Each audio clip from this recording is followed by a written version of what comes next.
vais leur montrer quand même ce que vous êtes en train de nous fabriquer. Voilà, elle nous fait un petit pendentif maison. Voilà, un petit pendentif France 3. Et du coup, elle a démarré. Alors, il y a plein d'étapes en fait quand vous faites un bijou, Mélanie. Là, on est à l'étape de la soudure, mais qui est vraiment pas la dernière étape. Et ce que je disais, c'est qu'à chaque fois, vous maltraitez le métal vraiment. On le fait souffrir un petit peu, oui. Là, on le brûle, on le frappe, on le coupe. Ouais. Donc, on lui fait un petit peu de mal, mais au final, après, une fois qu'on l'a décapé, limé et poli, on lui redonne toute sa beauté et tout son éclat, tout son brillant. Vous aimez travailler tous ces métaux précieux uniquement, en fait, c'est ça essentiellement, oui. Je travaille essentiellement l'argent et l'or, mais je travaille également le bronze, le laiton, le cuivre, donc pour tout ce qui est ciselure, et puis aussi pour avoir un petit peu toutes les gammes de prix. En fait, je vais commencer vraiment à des prix assez bas jusqu'à des tarifs joaillerie beaucoup plus élevés en fonction du travail qu'il y a à faire et des matériaux utilisés. Oui, parce que vous aimez aussi, vous faites pas forcément de série, vous faites beaucoup de pièces uniques en fait. Énormément, oui. Je travaille essentiellement à la commande, donc d'après soit des dessins clients, soit des gens qui m'expliquent un petit peu ce qu'ils veulent, qui me donnent des thèmes. Moi, je réalise les dessins et je leur propose après différentes choses. Mais j'ai aussi ma propre collection. Je fais très peu, effectivement, de séries. J'en ai un petit peu de la petite série pour avoir un petit peu toutes les gammes de tarifs. Mais je travaille essentiellement la pièce unique et la commande particulière. Alors, je voudrais qu'on montre quand même différentes choses.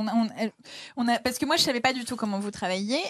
Du coup, là, alors ça paraît un peu étrange, ça fait une énorme bague, mais donc finalement... Une grosse chevalière. Donc ça, c'est quoi? Enfin, en fait, ça, c'est votre modèle de bijoux. En fait, c'est comme ça que vous modélisez vos bijoux au départ. Alors ça, c'est une maquette. En fait, je vais commencer à ébaucher du coup dans un tube de cire ma forme de chevalière.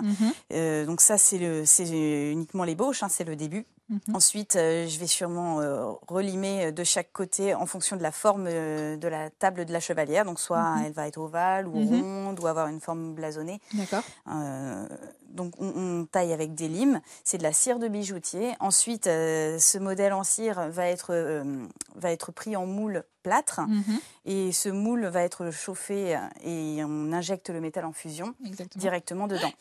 Une fois que le métal est coulé, on va le plonger dans l'eau qui va refroidir le plâtre et du coup casser et on va récupérer le positif en métal. D'accord. Et donc justement, ça c'est un pendentif que vous avez terminé déjà. Et que je n'ai pas encore tout à fait terminé. Ah d'accord. Parce qu'il y en a un que j'ai vu, une création que j'ai vue qui ressemble à ça et qu'elle a. C'est ça, c'est presque le même. C'est presque le même, d'accord. Mais du coup, donc ça donnera lieu à un pendentif en fait après et ça c'est plutôt bien avancé encore.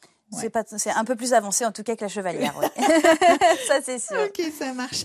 Ça marche. Du coup, pour ce qui nous concerne, là en fait, vous avez pris du métal, une pièce de métal en fait, un reste, une chute, une plaque, une plaque. Ça. Et à l'intérieur, donc vous avez déjà découpé à la scie.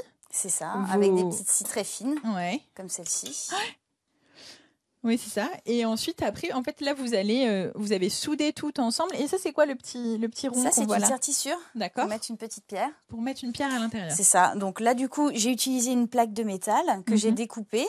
J'ai découpé le 3 séparément. Ouais. Je suis venue avec un fil faire la bordure autour. Ouais. Alors pourquoi vous avez mis une bordure? Parce que je vais émailler du coup la partie entre le 3 et la bordure. D'accord. Donc je vais mettre un émail bleu du coup.